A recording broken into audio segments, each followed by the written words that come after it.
Psych, and Spirit, growing one awareness at a time. Hi, this is Dr. Shay. What does it mean to flow with discomfort, and how can this help you on your self-growth and self-awareness path? Join me as I share my AARL method for strengthening well-being by cultivating an attitude of flowing with discomfort rather than putting up a solid wall of resistance.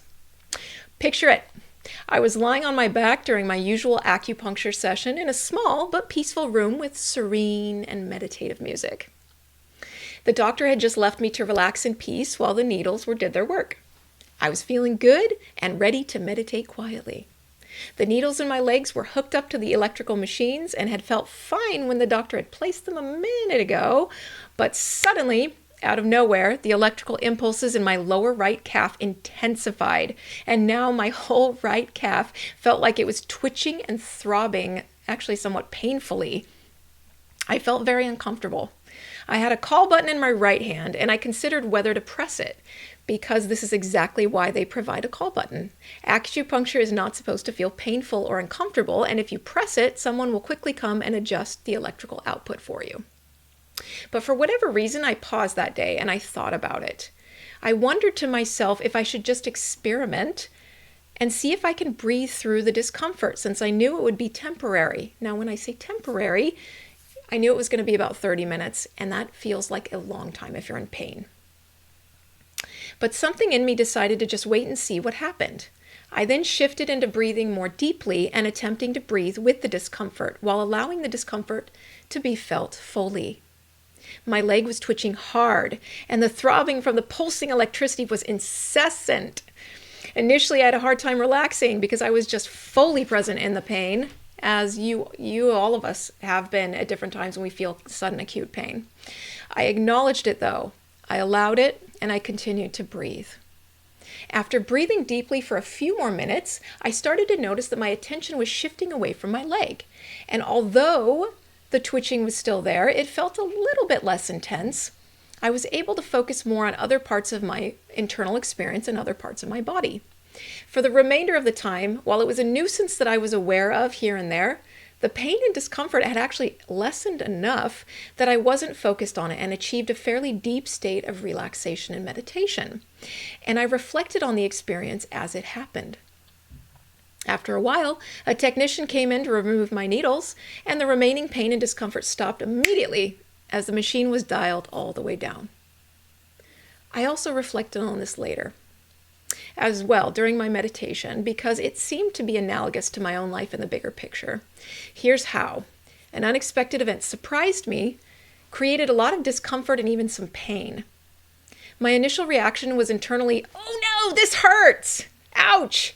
but eventually shifted to curiosity, then acknowledgement, allowing, reflecting, and then eventually slight detachment from it or a letting go. I knew the pain and discomfort would end at a set time, so I decided to attempt to allow it and just see what happened. With effort, I did manage to reach a state of equanimity and also detachment from the intensity of the pain and discomfort. Despite the fact that this annoying sensation had dominated my senses early in the experience. Had I simply pressed the call button, an opportunity for learning would have been lost. Instead, I chose to acknowledge, allow, reflect, and let go. Applying that to my own life, I can really see how my initial reactions to the unexpected and uncomfortable events are really strong, and sometimes the effects are felt for a long time. A day, multiple days, maybe even weeks or months. If it's intense enough, sometimes my initial response is to be stubborn and fight against whatever it is, even though it's clearly happening and there may not be any stopping the discomfort itself. But if and when I have my initial reaction, I acknowledge it, allow the discomfort feeling to stay, and then reflect on it before taking any action. There's an opportunity for growth rather than going against the grain and just dragging myself through more discomfort, because I don't want to accept reality or acknowledge an unpleasant situation. Without the allowing and the reflection, the opportunity to learn would have been lost. How many times have any of us, including me, simply tried to survive until some kind of uncomfortable emotion is over? How many times have I simply tried to get past uncomfortable situations or distressing emotions without reflecting on them? How many times have I tried to just ignore something until it's over, right? Perhaps it's a rhetorical question, but I have attempted to avoid discomfort in many ways, and many situations and different times in my life, as well as fighting against it and judging myself for feeling the discomfort at all, which is one way that I have been a brick wall against the discomfort rather than a flowing stream. I think we all have at different times. Acknowledging and allowing discomfort and unpleasant emotions can go a long way. It's a way that we're more present with how we feel and a way to be self-compassionate by not pushing away something that doesn't feel like we, quote, should feel it. And just where is that voice coming from that says that we shouldn't ever feel uncomfortable or sad, angry, helpless, lonely, hurt, disappointed, jealous, envious? It's part of life to feel uncomfortable at times, just not all the time. I always qualify my suggestions, though, because this need not be taken to extremes. For example, I'm not saying that that people with acute pain should just accept it and allow it. I've been through migraines, and no amount of breathing will remove the stabbing pain that is in my brain when a migraine happens, or the vomiting if I don't get medicine fast enough in me. So with more acute and extreme pain and discomfort, a mindful approach of acknowledging and allowing is not always going to be your next step. But for less extreme situations, you might want to consider how you personally respond to discomfort or unpleasant emotions. Do you immediately push them away? Ignore them? Say, I don't have time for this. Think about the last time when there was an unhappy surprise in your day. Think about the last time. Maybe not something devastating, but uncomfortable. For example, maybe there was bad traffic that was unexpected, or a car problem. Suddenly something needed to be done, or someone needed you, so you had to run an errand that took time out of your day. Or maybe a conversation with a partner, friend, or family member that actually ended up in conflict, which was very unexpected for you and caught you off guard. Or maybe a negative feeling that you feel like came out of nowhere. Did you fight against it? Get upset and stay upset when the discomfort hit? I can't believe I'm stuck in traffic and I'm going to be late to the meeting, right? I think we all have had that thought at different times, right? I'm going to get stuck. I'm going to be late. But, maybe the discomfort got swallowed up by anger instead. Maybe you got angry that you were stuck in traffic and you just fumed for a while like a burning cigarette. What would happen if you acknowledged that it felt uncomfortable, though?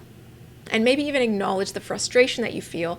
Sit with it a little bit and allow yourself to fully feel it with no judgment. Reflect on why you feel that way, and then let it slowly fade from your view, so to speak, by shifting your focus to something else. Here's another example from my personal experience. My orientation towards uncomfortable transitions is typically an anxiety response coupled with maybe some sadness and sorrow, and sometimes anger. When my daughter reached a certain age, my wife and I decided it was time for her to go into daycare. Up until that point, we'd been a family bubble and had just been all together in our little family bubble for over a year after our daughter was born. So to think of even changing that dynamic not only gave me anxiety, as if we were kind of sending her out into the world and just pushing her out, but it also made me feel profoundly sad inside to have to transition her into daycare and out of our little safe and happy bubble at home with family. But because sadness and sorrow are vulnerable for me, my orientation was eventually to cover it up with anger and to move towards anger. Not consciously, I want to say. This was unconscious, right? We're not choosing this consciously. This is completely outside of our awareness and out of mind at that point. And I was trying to find something or someone external to blame for my intense feelings of anger. Indeed, I picked an argument with my wife, and I had to reflect on it later to understand why then. And oh boy, I would like to say that that was the last time I picked an argument during a difficult transition. It was not. It was not. I'm still working on that, to be fair. But the learning is that I needed to continue to acknowledge the feelings, allow them, and give myself space to feel them, reflect on them, and then let them go. Had I been willing to take a little more space maybe to acknowledge, allow, and reflect, Perhaps I could have let go of the sadness and anxiety without crossing over into anger. Or perhaps I simply could have allowed some of the anger if I'd gotten to that point, but without crossing over into expressing the anger in an unhelpful way by starting an argument. It's a process, and it's not an easy one, folks, believe me. But the more we allow, reflect, and understand our behaviors, the less likely we are to fall into old, maladaptive ways of relating to ourselves and others. Now that I've shared that experience of how hard some transitions are for me, I do not like change. I admit it, and it's hard for me at times. That's what it is. Let's get back to how to cultivate an attitude of flowing with discomfort rather than fighting against it. As you might recall, I've mentioned the steps earlier. Acknowledge, allow, reflect, and let go. AARL. So let's break it down into those 4 steps. The first step is acknowledge. When discomfort arises, take a moment to get in touch with your body and your emotions as well. You might need to slow down and take a breath or two, and then give the discomfort and the other emotions words. Label them. I am feeling discomfort. I'm feeling sorrow. I'm feeling angry. You can practice this at any time, even when you don't feel uncomfortable, because this is a key part of emotional intelligence, which is understanding your own emotions. You can check in with your emotional experience at any time of the day when you remember to. Just check in with your body. How am I feeling right now? Take a few breaths, put a few words to your emotions internally. I feel loved. I feel exhausted and overwhelmed. Step 2, allow. Give yourself temporary permission to feel the feeling or feelings that you've named at their fullest. Allow them completely. It won't kill you and it won't hurt you. Just allow it. Breathe with it for a few minutes and feel the intensity of the feelings. Sometimes tears will spring to your eyes if the discomfort is accompanied by sorrow, grief, helplessness. Sometimes even if you're angry, you might cry. Sometimes anger springs up again, resentment and other feelings, but none of these emotions are actually bad.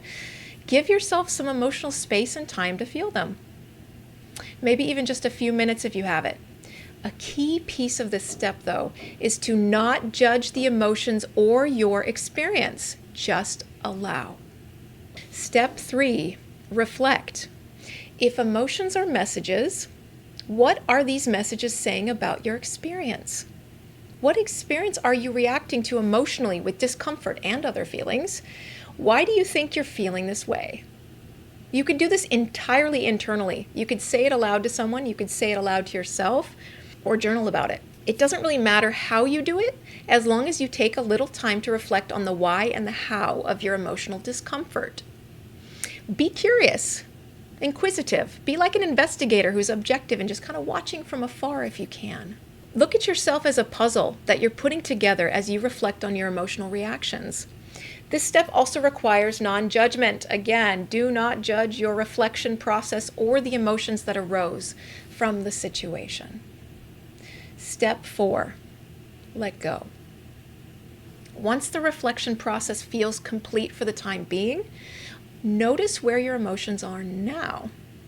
Are they fading? Are they more intense? Just notice. Once you feel complete with your reflection process, feel free to move on with the rest of your day and start to gently shift your focus to other tasks. If you're still in intense distress after the reflection step, you may need to calm down and ground yourself through a hug, taking a hot bath, talking to someone you trust, using a progressive muscle relaxation guided meditation, listening to soothing soft music, physical activity like walking or engaging in some other activity that feels really comforting and is helpful to you personally. After some time, you will notice that the intensity of the discomfort has actually faded, and you can see the experience a little bit more objectively than before. So those are the 4 steps. This AARL method can take minutes, hours, or days, and sometimes with the big earth-shattering events that cause discomfort, weeks, months, or years. It really depends on what created the discomfort in the first place, how intense it is, and what that means to you. Now, some of you might be thinking, wow, this is really inconvenient to have to take time out of my day for this. It depends on how you look at it. If you're one of those people, stop right there and think about why that is. Do you ever allow yourself time to feel your emotions? If you tell yourself you don't have time, even a few minutes to do this while driving or lying in bed at night, you might want to think about what the real cost is. I've worked with folks who saw little value in feeling, understanding, and expressing emotions. And part of my job was to gently push them a bit to help them experience emotions in the moment, and then also teach them that we are emotional beings who act and react from emotions. So emotions are messages and have real value in our lives. If you struggle with this idea, you might want to reflect on the beliefs that you have about emotions and consider where those beliefs came from. We often shove emotions away and consider them momentary inconveniences, but they provide richness and color to life. Can you imagine never feeling any emotion at all? Not just the ones we consider negative, but also things like love, awe, happiness, gratitude, amusement, joy, contentment. That would be a pretty bland existence to me if we felt nothing at all. So in sum, no matter how long the AARL method takes, if you are curious and interested, practice the steps and be gentle with yourself about it. It will take time, but take heart in knowing that you are growing and learning about yourself and how you experience the world. Bit by bit, you are beginning to cultivate an attitude of flowing with discomfort rather than ignoring it or fighting it. You are a feeling being learning to go with the flow, even just a little bit. So for your homework, engage in the AARL process or method of acknowledging, allowing, reflecting, and letting go at a time when something causes you to feel momentary discomfort. It can be big, it can be small, but just give it a try. The more you practice this, the more emotionally intelligent you will become and the more balanced you will be in your life, which ultimately enhances your well-being. Folks, sometimes it's more powerful to flow than to fight. Thanks for joining me. Until next time.